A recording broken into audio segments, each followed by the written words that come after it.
Hey guys, welcome back to another video. In this video, I'm going to be talking about pawn chains in chess. So pawn chains are kind of strong in some cases, but in most cases, they're probably easy to take down if you could find the correct moves. So pawn chains, you know how it's just a link of pawns that's diagonal. So the pawns are protected by another pawn diagonally in a line. All except for the first pawn that doesn't have a pawn that is protecting it behind it. So you'll see what I mean in a bit. So yeah, let's get started. So in this scenario, this board, we have a few pawn chains. So as I said before, pawn chains are just a link of pawns that each pawn is being protected by another pawn, all except for the first pawn. So in this case, white has one pawn chain, and his pawn chain is the pawn on e5 with the pawn on f4 with the pawn on g3. That's a pawn chain. But the weak pawn in this chain is going to be the pawn on g3 because it doesn't have a pawn protecting it behind it. And black also has two pawn chains. So he has one pawn chain on e6 and f5, and then he has another pawn chain on b6 and c5. So these pawn chains, some of them are strong, or at least not weak yet, and some of them are weak already. So white, he has a big pawn chain, well, at least kind of bigger than black's two pawn chains. So white, his pawn chain is pretty secure because, so normally you want to attack a pawn chain from its base, from the pawn that is not protected by the other pawns. So in this case, white's base of the pawn chain would be the pawn on g3, right? Black's base for his pawn chains are going to be the pawn on b6 and a pawn on e6. And so the fact that a pawn, the base pawn, is not going to be protected by another pawn tells us that you probably want to attack a pawn chain from its base. So white's pawn chain is not that weak because his pawn on g3 is pretty well defended and black is nowhere close to attacking that pawn. Now black's e6 f5 pawn chain is also pretty well defended. Yeah, it's more in the middle of the board, and white could probably make an attack on that pawn chain, but otherwise for the moment it's pretty well defended. Because white can't really take advantage over that pawn on e6.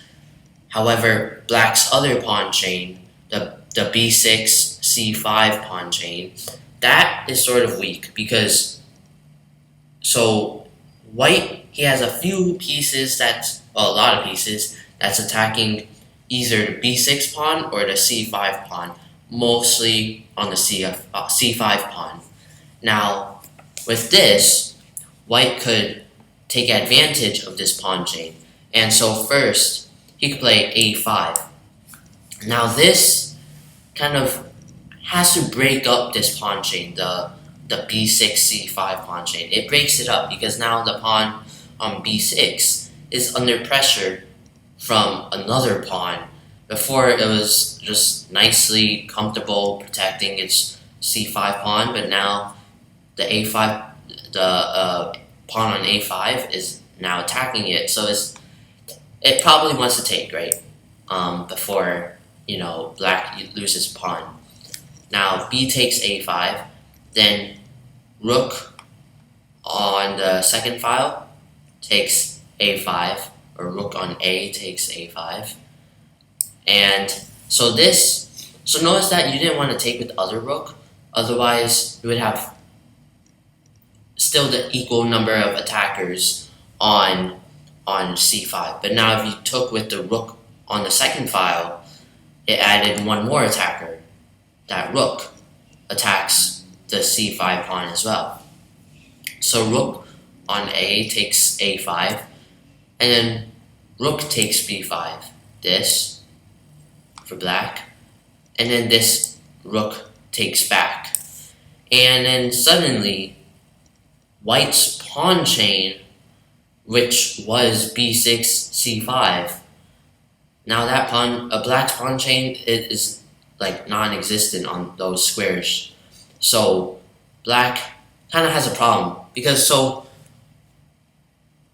in this example we saw that white attacked the pawn chain at its base. It was a small pawn chain. It wasn't a big one, but it was still a pawn chain. And notice that this pawn chain, when you attack at the base, you're not trying to. It's not necessarily trying to take that base pawn. You're most likely trying to disrupt the rest of the chain. So in this case, white attacked the pawn on b6. White attacked this base pawn to get advantage over the pawn on c5. It wasn't just to take b6, it was also to attack c5.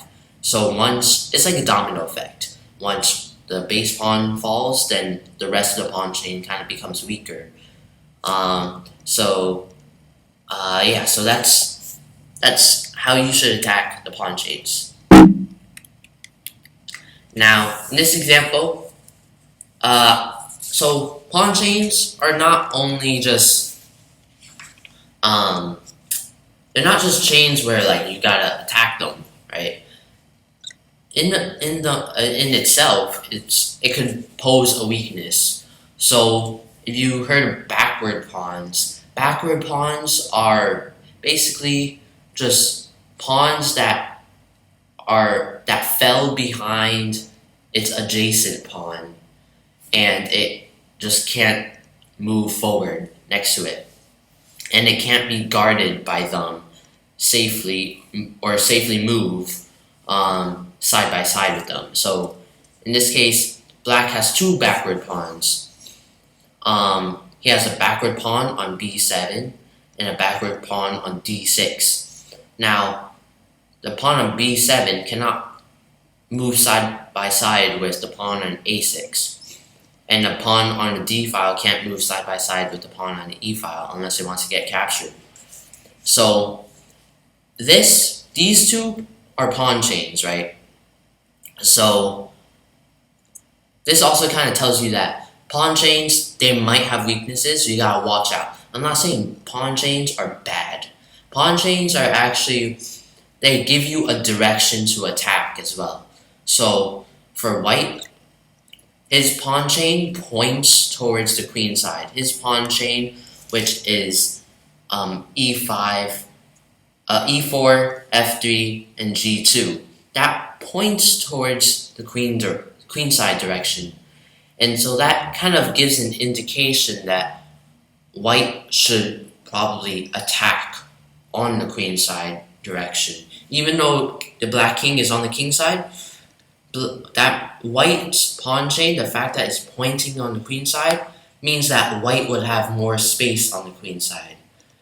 It's kind of like, so imagine you have a rectangle, and then you draw a horizontal, a slant, a diagonal, somewhere, anywhere on the rectangle. Now, when you draw that diagonal, the side that is pointing, let's say if the diagonal is pointing to the left, you have more space from your perspective on the left side of the rectangle.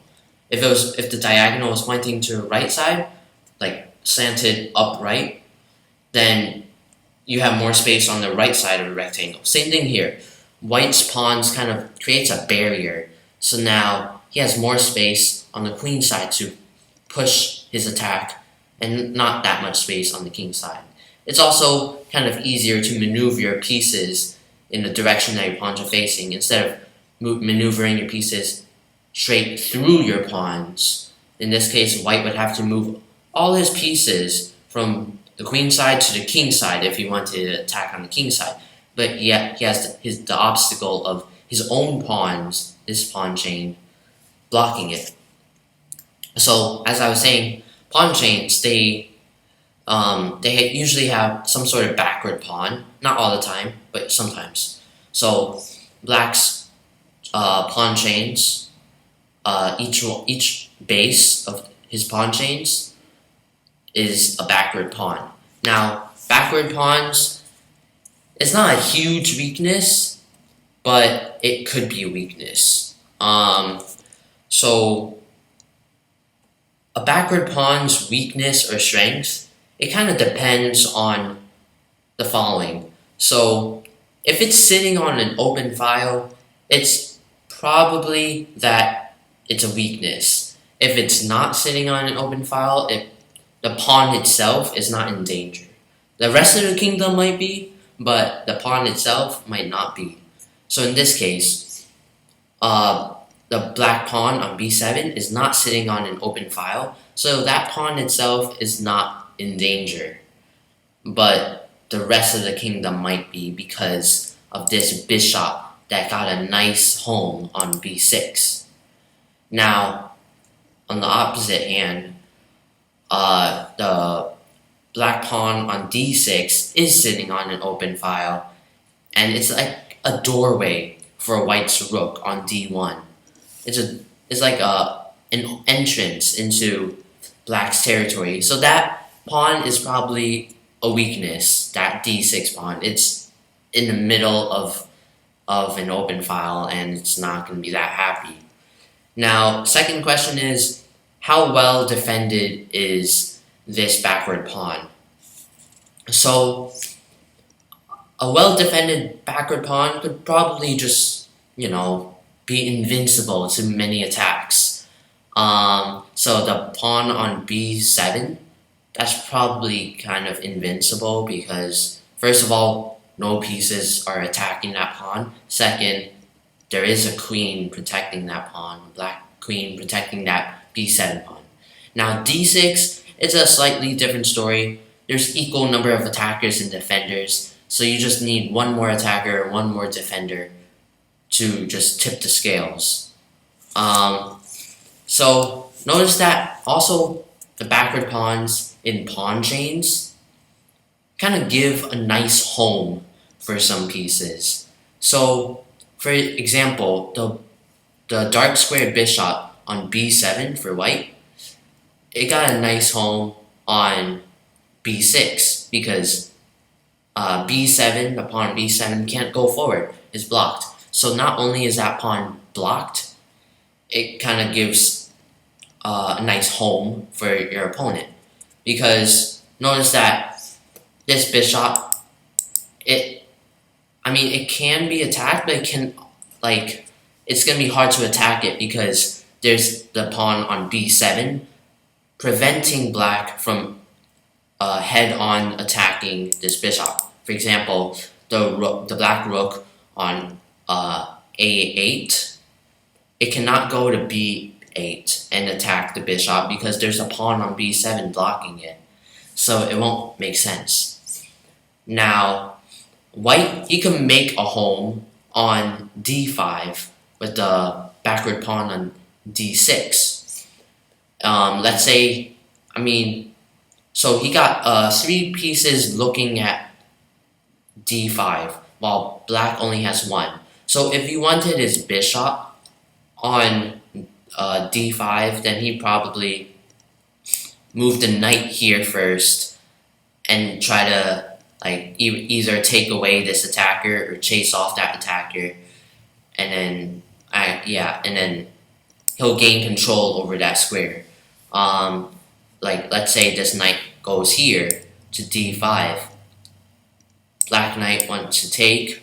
Now white has 2 options. He probably wants to bring his bishop to the center though, and then this proves advantageous for white because now his bishop got a nice home looking straight at the king. It's like, hi, and it's also adding more pressure on the queen side. So that's pretty good for white. So pawn chains, they could be great homes for your opponent, so just be careful with them.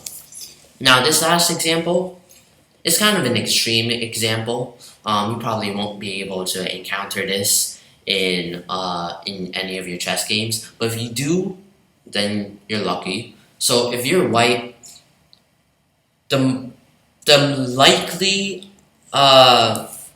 scenario, the likely scenario that you're gonna be in if you have what 5 black pawns and 1 rook against your 2 white bishops, it's not gonna look that great for you, right? You're probably gonna be defeated. You're probably gonna be checkmated, especially since black has a major piece and 5 pawns, and each of those pawns could easily just get a promotion. You only have 2 bishops.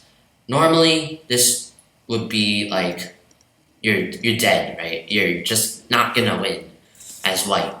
But if you're lucky, you might get a draw. Now this is like one of the super lucky cases where you might get a draw. Now obviously white probably can't win in this board, which might be sad, but you can't really win as white. But you can get a draw as white, even though you're down by, I think, 3 points. That's a lot. No, 4 points. That's a lot. Almost a rook. Almost a whole rook you're down by. So, pawn chains. This black has, of course, the most obvious pawn chain. White doesn't have any pawns, and hence he doesn't have any pawn chains. But black, he has a pawn chain of 5 from d7 to h3. That's a pretty big one. Now, black, he probably wants to promote. But these pawn chains, they can't, so notice that they can't advance because white has bishops preventing their advance. And so these pawn chains they're good. They're kind of well defended, protected, but they can't do anything. Sometimes pawn chains, they can't do anything. They're kind of like a nice wall for black, but they can't advance because otherwise they'll get captured. Because these bishops are just going to be sitting here, and they're just going to wait for one of these pawns to cross that border, and then it's going to jump on them and capture them. So now, with this advantage, white might be wanting to actually take these pawns so that he might stand a chance for a draw. So white, he might go up here, trying to attack this base pawn. And so now, black, he has many different ways, but he probably can't get his king in time to defend the pawn. If he moves his king, then white's king moves to d6, and black's king, it could move to e8, but then, white could just add more pressure by moving his bishop to c8. So king might not be looking that great. Honestly, all the options for defending this pawn is not that great. So let's say black, he moves here, defending this. Now, white, he could just move here. Bam. Move away, rook. And then that's going to be kind of problematic. Black's rook can't go pretty much anywhere, so he moves back, right? King moves up. And pretty much that pawn is lost. And to notice that now, even though the king is blocking the dark square bishop's range, so now one of these pawns can move up, they won't be able to get to promotion because white still has his other light square bishop, double layer of protection, So even though this might happen, then white could just take this, and black probably doesn't want to move this forward, otherwise the white bishop on b7 will take it. And so it's pretty much black's pawns are dead. So pretty much the moral of this, try to protect your base pawns if you have a pawn chain. So that will be about it for today's video. Hopefully you guys enjoyed it and learned a lot about pawn chains, how to utilize them, and how to attack them. And if you guys did, leave a like, subscribe, and click that notifications bell to see more chess videos.